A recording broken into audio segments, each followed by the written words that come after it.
Mother cries after discovering what her children were doing in the bathroom in secret.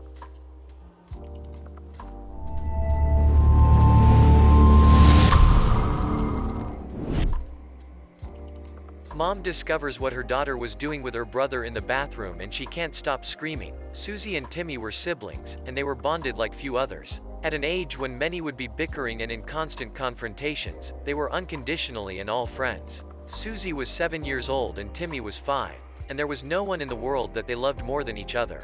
Susie, being the oldest, was also a guide for her little brother, and the fact is that the parents of both had been so carefree all their lives that the girl learned many things about life alone or at school, where she had a teacher who was always ready to answer all her questions and everything she was learning. She also transferred it to her little brother, and together they got through life with no more support than the one they gave each other. But they were still children who needed their parents. They needed them to see them beyond the 2 mouths they had to feed.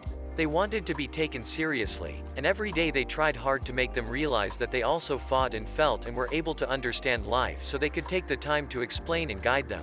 But that just never seemed to happen. Everything got worse when Timmy got sick. Every day he complained that his stomach hurt, but since it coincided with the beginning of school for the boy, his parents were convinced that he was simply trying to get out of going to school.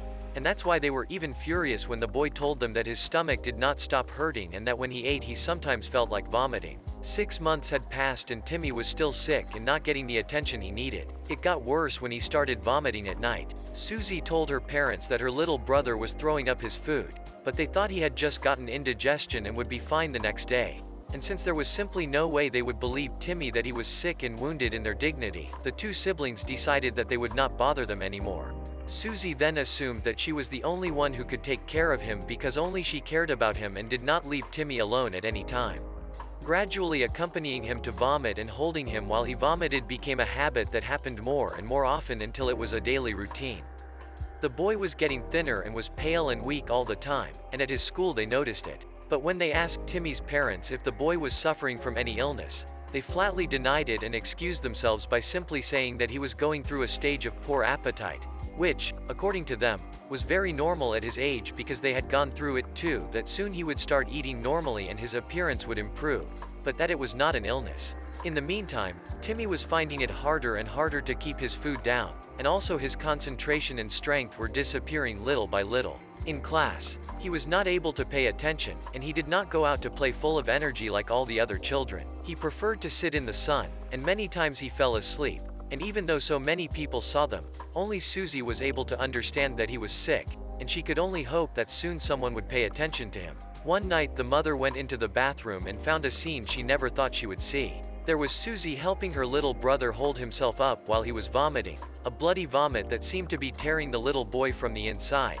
And when the boy finished and looked at her, she realized she had been blind for a long time and started screaming in complete shock. Her son was sick, she didn't know from what, but he had been sick for a while now, and it was obvious the children had told them and they hadn't paid attention. So they had decided to fend for themselves by making as little noise as possible, trying to hide it as if they were doing something wrong.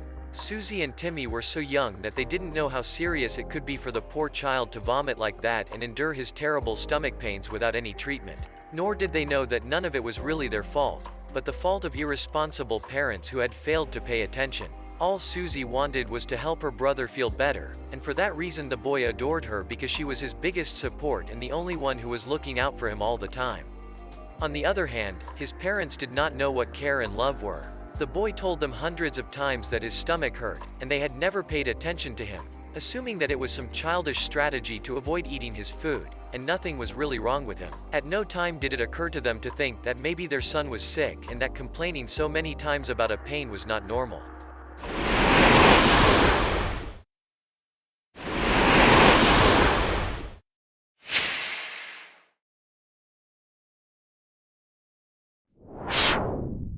And the fact is that there are parents to whom the title is too big for them, parents who neglect their children, believing that their job is limited to giving them a roof and food when it is much more than that. And if a parent is not willing to be present in every step their child takes, if they are not willing to guide them, to teach them to face life and to be a good person, something would have to be done to put them in their place. And that was precisely what Timmy's parents needed. They needed the wake-up call that the doctors gave them that difficult night because Timmy was so weak that his little body seemed to be unable to resist any longer.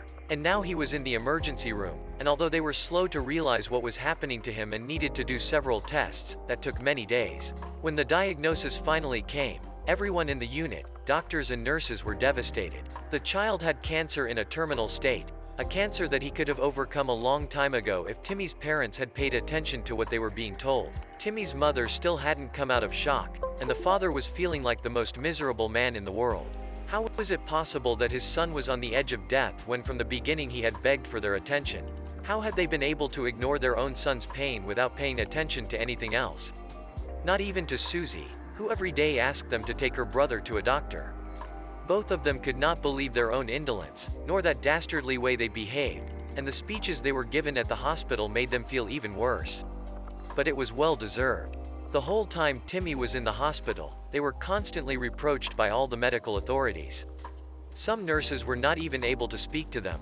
Again, all the attention was focused on Timmy and saving him at any cost. But after a couple of weeks, they realized that they had arrived too late. There was no way to save the little boy, and in the midst of tears and despair, the only consolation his sister had was that Timmy's last words were for her to thank her and ask her to be happy because he would be watching over her from heaven, to understand that now he was going to rest, and that was why he was at peace. That tranquility was reflected during his last breath, and the image of the child was practically of an angel. Timmy's parents could never get over knowing that their son had died because of them and tried to repay at all costs everything they had been wronged with inordinate attention for Susie. But Susie had already learned to stand up for herself, and although she grew up and learned to forgive her parents, the relationship between them could never fully heal. The memory of Timmy was still painful, but she was also inspired by it every day, and as she grew up, she found a way to accomplish the goal that she had set for herself. Since she had said goodbye to her little brother, to found a hospital to treat children with cancer, and she didn't stop for a second until she did it. Susie became the standard bearer of the fight against childhood cancer in her country, and until the last of her days, she helped without looking at whom, and with all her love, because her brother, even so many years later, never stopped inspiring her. Thanks for watching. If you liked the video, please hit the like button. If you want to see more videos, hit the subscribe button, and if you have something to say, please leave a comment.